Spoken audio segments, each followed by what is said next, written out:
Okay, so this is a Marlin action assembly, and a friend bought it secondhand, the entire gun, and he got it home, and he was told it shot, but he never got it. It jammed. He never got to shoot it yet, and it's brand new to him. So I said, "Well, send it to me and let me take a look at it."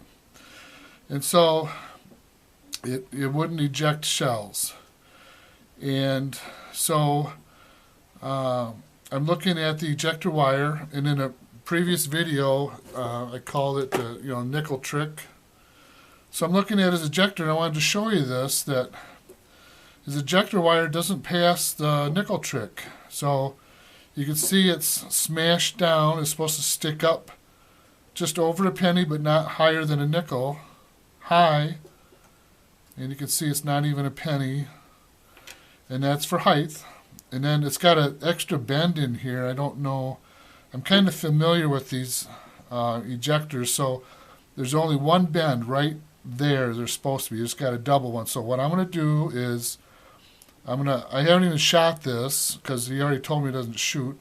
So I'm going to straighten out this bend. I'm going to fix this one and bring this up to be just over a penny high, but not over nickel high. And that's just for height. And then inside the feed throat, it's the same thing. It's not even a penny in. It's just maybe a half a penny in or 2/3 of a penny in. So I'm thinking that I can just with a penny and nickel, I can get this just right and throw it in the gun and see how she goes. So here it goes.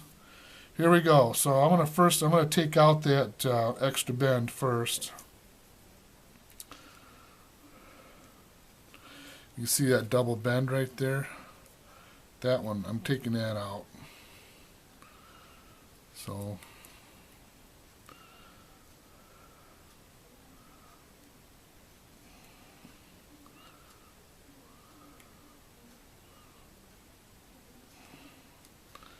alright, that one's gone. Now there's just the stock bend. So I'm going to put that in there how it belongs. And my first try, I didn't even try, I just got the one bend out. So it's sitting way too high. And it's got to come in. So now I'm going to tweak her in the direction to try to kill two birds with one stone.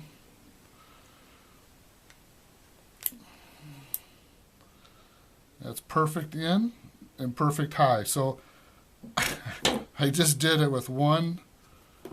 I don't even think it took me a minute. So it's just over a penny, not over a nickel. Right at a penny, and obviously it's not going to be over a nickel. So I could come in, I tell you what, I'm going to come in about another 10 thousandths, and then I'm going to throw it in the gun. So the height is perfect. I'm just going to bring it in just another 10. And I know you're wondering how does he know what 10 thousandths is? Well, it's about a thickness of a business card. That looks perfect. I might have sacrificed a little bit of height for that bend, but that's right at a penny. That's right at a penny. I'm going to go try this and see what happens.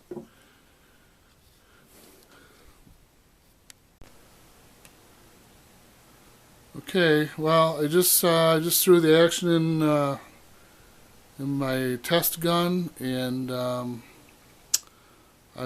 this is a one-take deal, and you saw me tweak the ejector. I got it loaded up. I got 5 rounds in there.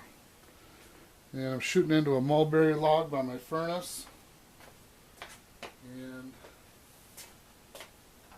it's ready to rock and roll.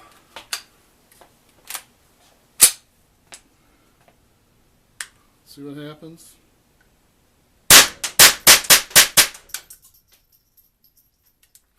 There you go, buddy. All fixed.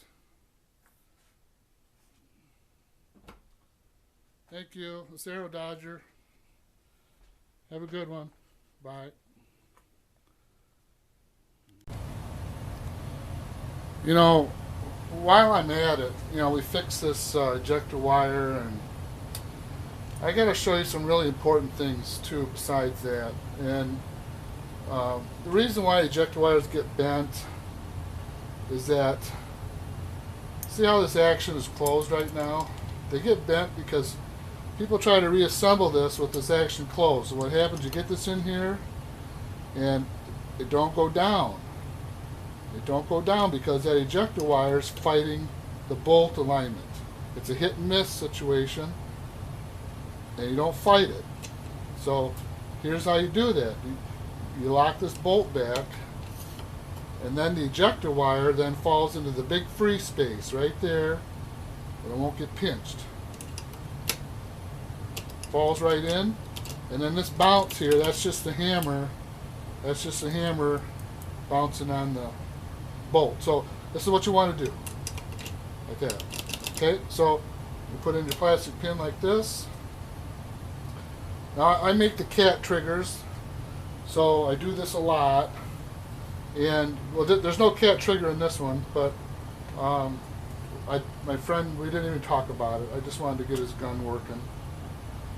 So now I'll show you my technique on putting this back together again. So, this is the plastic trigger guard, and we're going to find the takedown screws.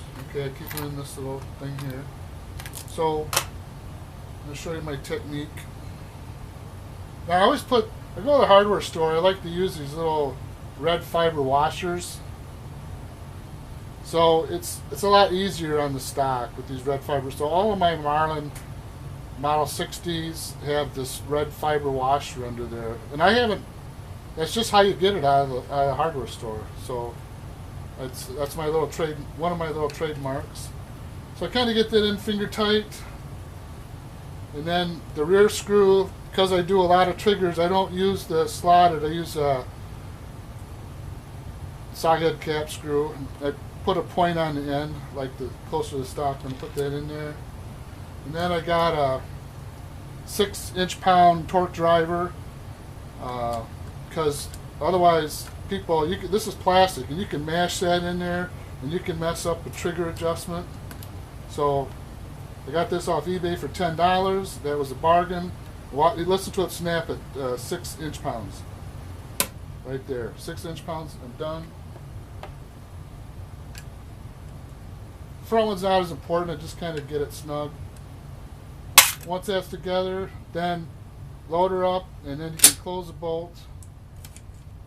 But that was important. I wanted to show you how those get pinched and why they get out of adjustment, and it's now you know. Thank you, it's Aero Dodger, and have a good evening. Thank you.